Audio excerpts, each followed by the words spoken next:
Startup India portal 2016 launch ಮಾಡಿದರು ನಮ್ಮ ಪ್ರಧಾನಮಂತ್ರಿಯವರು. ಸ್ಟಾರ್ಟಪ್ ಇಂಡಿಯಾ ಪೋರ್ಟಲ್ ಅದರಲ್ಲಿ ಏನಾದರೂ ಅಟಲ್ ಇನ್ಕ್ಯುಬೇಷನ್ ಸೆಂಟರ್ ಅಂತ ದೇಶದಾದ್ಯಂತ nearly 100 Atal incubation centre setup ಮಾಡಿದರು. ಅಟಲ್ ಇನ್ಕ್ಯುಬೇಷನ್ ಹೌದು. ಈ ಅಟಲ್ ಇನ್ಕ್ಯುಬೇಷನ್ ಸೆಂಟರಿನ ಕಾರ್ಯವ್ಯಾಪ್ತಿ ಏನಂತ ಹೇಳಿದರೆ, ಹೊಸದಾಗಿ ಉತ್ತಮ ಯೋಜನೆಗಳಿದ್ದವರಿಗೆ ಅವರಿಗೆ ಸ್ಟಾರ್ಟಪ್ ಆಗಿ ಒಂದು ನೋಂದಣಿ ಮಾಡಬೇಕು. ಅವರು DPIIT ಪೋರ್ಟಲ್ ಅಂತೇಳಿ, department of industrial and internal trade, ಅದರಲ್ಲಿ ರಿಜಿಸ್ಟ್ರೇಷನ್ ಮಾಡಿದರೆ ಅದಕ್ಕೆ ಕಂಡೀಷನ್ ಉಂಟು. ಸ್ಟಾರ್ಟಪ್ ಆಗಬೇಕಾದ್ರೆ ಏನಂದರೆ ಹೊಸ ಐಡಿಯಾ ಇರಬೇಕು, ಎಂಪ್ಲಾಯ್ಮೆಂಟ್ ಜನ್ರೇಷನ್ ಆಗಬೇಕು, ಅಥವಾ ವೆಲ್ತ್ ಕ್ರಿಯೇಷನ್ ಆಗಬೇಕು.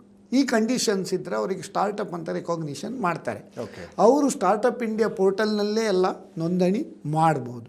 ಮಾಡಿದರೆ ಅವರಿಗೆ ಇನ್ಕ್ಯುಬೇಷನ್ ಸೆಂಟರ್ನಲ್ಲಿ ಅವರಿಗೆ ಹ್ಯಾಂಡ್ ಹೋಲ್ಡಿಂಗ್, ನರ್ಚರಿಂಗ್ ಮತ್ತು ಅವರಿಗೆ ಟ್ರೈನಿಂಗ್ ಮತ್ತು ಅವರ ಒಂದು ಯೋಚನೆ ಅಥವಾ ಯೋಜನೆಯನ್ನು ಕಾರ್ಯರೂಪಕ್ಕೆ ಹೇಗೆ ತರುವುದು ಅಂದರೆ ಕಮರ್ಷಿಯಲೈಸೇಷನ್, ಅಲ್ಲಿವರೆಗೆ ಅವರು ಅದನ್ನು ಹ್ಯಾಂಡ್ ಹೋಲ್ಡ್ ಮಾಡ್ತಾರೆ.